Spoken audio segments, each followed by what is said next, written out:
जय हिंद स्टूडेंट। आज की इस कंप्लीट वीडियो में आपको कंप्लीट इंफॉर्मेशन मिलने वाली है। आपके linear velocity and angular velocity में रिलेशन क्या होता है और दोनों की डिफरेंसेस क्या होती है। आप लोगों के पॉलिटेक्निक फर्स्ट सेमेस्टर में बीटीयूपी द्वारा अर्थात board of technical education Uttar Pradesh के फर्स्ट सेमेस्टर के एग्जाम में 5 मार्क्स का ये मोस्ट इंपॉर्टेंट क्वेश्चन है। इस वीडियो को आप कंप्लीट वॉच कर लेते हैं तो आप 5 मार्क्स अपने एक तरीके से फिक्स कर लेते हैं। तो आप जैसा कि सभी लोग जानते हैं रेखीय वेग क्या होता है। तो आपके जो रेखीय वेग होता है अर्थात लीनियर वेलोसिटी होता है वो रेखीय गति में किसी कण के समय के साथ रेखीय विस्थापन की परिवर्तन की दर को रेखीय वेग कहते हैं। ये सभी लोग जानते हैं। इसे v से प्रदर्शित करते हैं रेखीय वेग के। तो मैं यहाँ सीधा चलता हूँ कोणीय वेग को बात कर लेता हूँ कि कोणीय वेग क्या होता है, जिसे इंग्लिश वाले स्टूडेंट्स एंगुलर वेलोसिटी के नाम से जानते हैं। तो जहाँ पे यहाँ पे एंगुलर वेलोसिटी की नाम आता है तो रेखीय गति से लेके यहाँ पे सीधा कन्वर्ट हो जाता है वृत्तीय गति में। तो यहाँ पे वृत्तीय गति में किसी कण के समय के साथ रेखीय विस्थापन न होकर यहाँ पे होता है कोणीय विस्थापन की परिवर्तन की दर को उस कण का कोणीय वेग कहा जाता है और कोणीय वेग को आपका ओमेगा के द्वारा प्रदर्शित किया जाता है। तो देखिए यहाँ पे जो कोणीय विस्थापन होता है वो डेल्टा डेल्टा थीटा होता है और जो परिवर्तन की दर होती है अर्थात डेल्टा टी होती है। जो आपका समय में परिवर्तन की दर होती है वो डेल्टा टी से प्रदर्शित किया जाता है। तो ओमेगा बराबर आपका डेल्टा थीटा बटे डेल्टा टी आता है। तो आपको डिफिनेशन क्लियर हो जानी चाहिए कि वृत्तीय गति में किसी कण के समय के साथ कोणीय विस्थापन में परिवर्तन की दर को कोणीय वेग कहा जाता है। इसका मात्रक रेडियन पर सेकेंड होता है और इसका जो फार्मूला होता है ओमेगा बराबर del theta upon del T होता है। ओमेगा को 2 पाई एन से भी प्रदर्शित किया जाता है, 2 पाई एन कहें या 2 पाई आर से भी।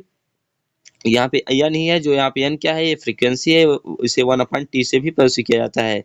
अब यहाँ पे हम रेखीय वेग और कोणीय वेग में रिलेशंस क्या होता है ये आपसे 5 मार्क्स में पूछा जाता है कि रेखीय वेग और कोणीय वेग में संबंध स्थापित कीजिए। एक क्वेश्चन इस चैप्टर से और आता है कि रेखीय त्वरण और रेखीय आपका जो होता है त्वरण और कोणीय त्वरण में दोनों में आप रिलेशन फाइंड आउट करिए, दोनों की डिफरेंसेस दीजिए और उनका फार्मूलाज लिखिए, सिंबल लिखिए किससे प्रदर्शित किए जाते हैं, उनका मात्रक लिखने के लिए आता है 1-2 नंबर में। बाकी आपका रिलेशन जो पूछा जाता है वो 5 मार्क्स का पूछा जाता है। तो नेक्स्ट वीडियो में आपको कोणीय वेग और रेखीय वेग के बारे में डिस्कस करेंगे। आप लोग वीडियो का इंतजार कीजिएगा। तब तक अभी आप लोग देख लीजिए कि आपका कोणीय वेग और रेखीय वेग में क्या संबंध होता है। तो देखिए कोणीय वेग रेखीय वेग में संबंध समझने के लिए आपको एक एंगुलर पाथ बनाना होता है अर्थात कोणीय पथ बनाना होता है, वृत्तीय पथ बनाना होता है, जिसमें आपका ओ आपका सेंटर है। यहाँ पे देख सकते हैं, यहाँ पे मैं जूम करके आप लोगों को दिखाने की कोशिश कर रहा हूँ। फिगर को आपको इसी तरीके से अपने एग्जाम हॉल में अपने पेपर में आपको ड्रा करने के आना होता है। देखिए यहाँ पे ओ आपका सेंटर है, ए आपका स्टार्टिंग पॉइंट है और जो बी है आपका फाइनल पॉइंट है। अर्थात जहाँ पे ए से आपका पॉइंट चला है बी तक गया है तो उसके बीच जो आपका एंगुलर डिस्प्लेसमेंट हुआ है अर्थात कोणीय विस्थापन हुआ है वो डेल्टा थीटा हुआ है। जो आपकी दूरी चली गई है वो डेल्टा एस चली गई है। जो आपका जो वृत्तीय पथ है अर्थात सर्कुलर पाथ है जो उसका जो रेडियस है वो आपका स्मॉल आर है।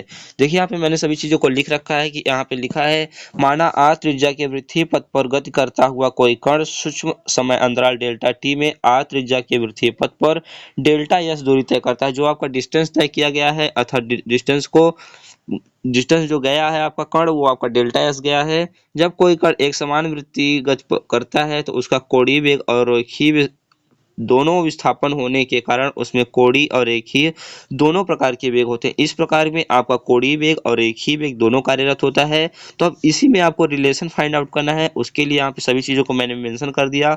आपका डेल्टा थीटा क्या है, कोणीय विस्थापन है, ए आपका आई से स्टार्ट हुआ है आपका बी तक गया है, आर आपकी जो आपका वृत्तीय पथ है उसकी त्रिज्या है, डेल्टा एस आपका वृत्तीय पथ का विस्थापन है जो डेल्टा एस दूरी तय की गई है। उसके बाद देखिए यहाँ पर रिलेशन के लिए देखिए यहाँ पे मैंने लिख भी रखा है हियर।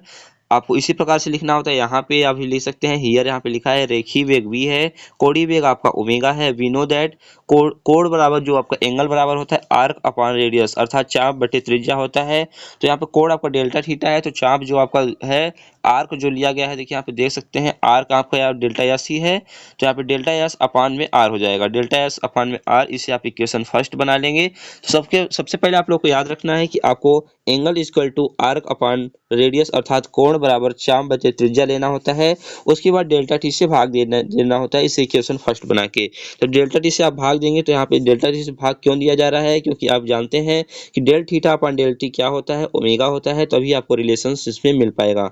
तो यहाँ पे जैसे ही आप डेल्टा टी से भाग देते हैं तो ये समीकरण del theta upon del T equal to 1 upon R into del S upon del T में कन्वर्ट हो जाता है। उसके बाद यहाँ पे वी आल्सो नो दैट कि del theta upon del T आपका क्या होता है, ओमेगा होता है, और del S upon del T आपका वी होता है। तो यहाँ पे दे सकते हैं del S upon del T को आप वी लिख सकते हैं और del theta upon del T को आप ओमेगा लिख सकते हैं। तो यहाँ पे पुट दी वैल्यू ऑफ, यहाँ पे दोनों की वैल्यू पुट करेंगे तो del theta upon del T की जगह यहाँ पे देखिए और देख सकते हैं ओमेगा है, 1 upon R as it is रहेगा और del S upon del T की जगह पे वी हो जाएगा और यहाँ पे क्रॉस मल्टीप्लाई कर देंगे तो वी बराबर आर इंटू ओमेगा, जो आपका फाइनली आंसर आ जाता है और यहीं से आपका ये हेंस प्रूव्ड हो जाता है।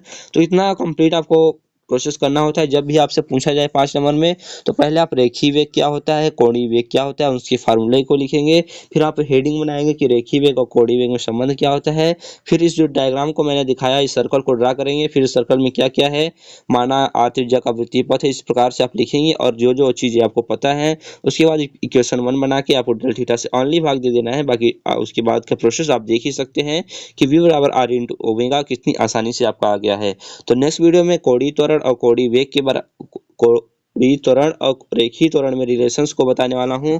तो मिलता है नेक्स्ट वीडियो में नई जानकारी के साथ, तब तक के लिए जुड़े रहिए। यदि आप लोगों ने अभी तक क्रैश नोट्स को परचेज नहीं किया है तो आप लोग क्रैश नोट्स को परचेज कर सकते हैं। सभी ब्रांच के स्टूडेंट्स के लिए आपको hand written notes, chapter wise important questions की पीडीएफ और प्रीवियस ईयर क्वेश्चंस पेपर बहुत ही कम कॉस्ट में ओनली 49 रुपीज़ में आपको मिल जाएंगे। आप व्हाट्सएप पे मैसेज कर सकते हैं इस नंबर पे, ऑनलाइन पेमेंट करके स्क्रीनशॉट भेजना होगा, उसके बाद आप आसानी से नोट्स को परचेज कर सकते हैं और अपनी तैयारी को स्टार्ट कर सकते हैं।